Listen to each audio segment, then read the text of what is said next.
پرزیدنت تاجیکستان امامعلی رحمان بعد بازگشتش از سفر عربستان سعودی که او در جریان این سفر در نشست نخستین سران کشورهای خلیج و آسیای مرکزی شرکت ورزیده، بار پنجم حج عمره کرد و دیگر از محضر عام ناپدید شده است. سفر او به سعودی روزهای 18 و 19 ایول سال 2023 صورت گرفت.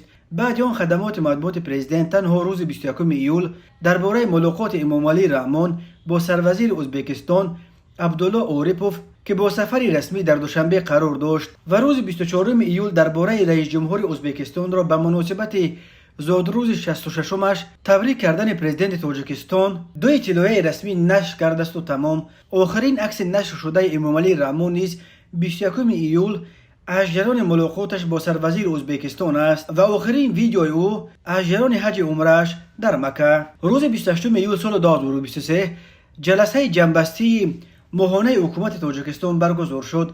بار اول در چندین سال آخر این جلسه را نه امامعلی رحمان بلکه سروزیر قاهی رسولزاده پیش برد. خبر جلسه را نیز خبرگزاری دولتی خاور نشر کرد و در سامانه رسمی پرزیدنت درباره جلسه حکومت نه خبر بود و نه عکس و ویدیو. در عکس‌هایی که خاور نشر کرد دیده می شود که در جلسه حکومت نه امامعلی رحمان حضور داشت، نه فرزندانش آزاده رحمان و رئیس مجلس ملی و شهردار دوشنبه رستم امامعلی. ناظران امور میگویند چنین اتفاق را که در جلسه حکومت نه پرزیدنت حضور داشته باشد و نه فرزندان منصبدارش در چند سال آخر بار اول دچار می شود. با این حال مخالفین حکومت با تکیه به منابع خود خبر میدهند که امامعلی رحمان به سبب بد شدن وضع سلامتیش بعد سفر سعودی به خاطر تشخیص و طبابت خود به اروپا رفته است و یا در شویتزار و یا در آلمان تحت طبابت قرار دارد. درباره به اروپا رفتن پرزیدنت تاجیکستان و یا دیگر شخصان مسئولی که حق استفاده از بورت رقم 1 یعنی هواپیمای پرزیدنتی را داشته باشند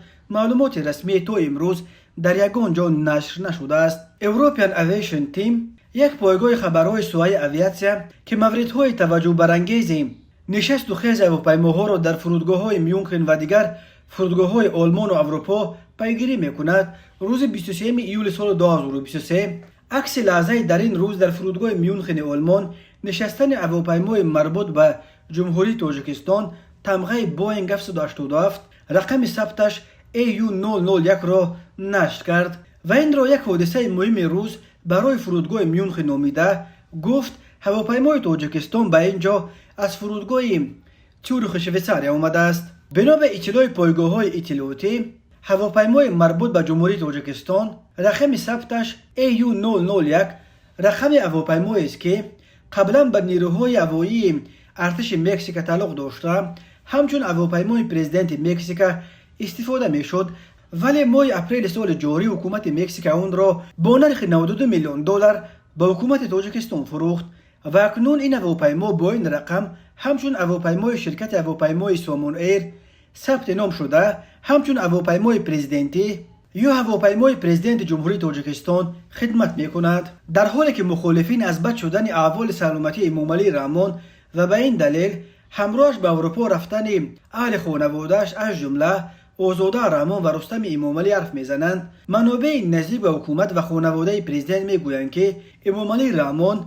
در رخصت مهنتی قرار دارد و در این مدت وضع سلامتیش را نیز تشخیص میکند. یک همصحبت پایگاه خبری بامداد گفت پرزیدنت بسیاری از اعضای تیمش را به استراحت فرستاده است. برای مثال سخنگویش عبدالفتاح شریفزاده نیز این روزها در اسکندرکول در استراحت قرار دارد. او فعال نبودن سامانه‌ها و صحیفه‌های رسمی پرزیدنت را به تعطیل اکثر کارمندان خدمات مطبوعات ربط داد. اما در این باره که پرزیدنت در خود تاجیکستان سلامتیش را تشخیص میکند و یا در حقیقت به اروپا رفته است، کسی از همصحبتان بامداد پاسخ یقین ندادند. امامعلی رحمان که ماه اکتبر سال جاری به سن 71 میرسد، از پایان سال 1992 اینک قریب 31 سال باز رهبری تاجیکستان را در دست دارد.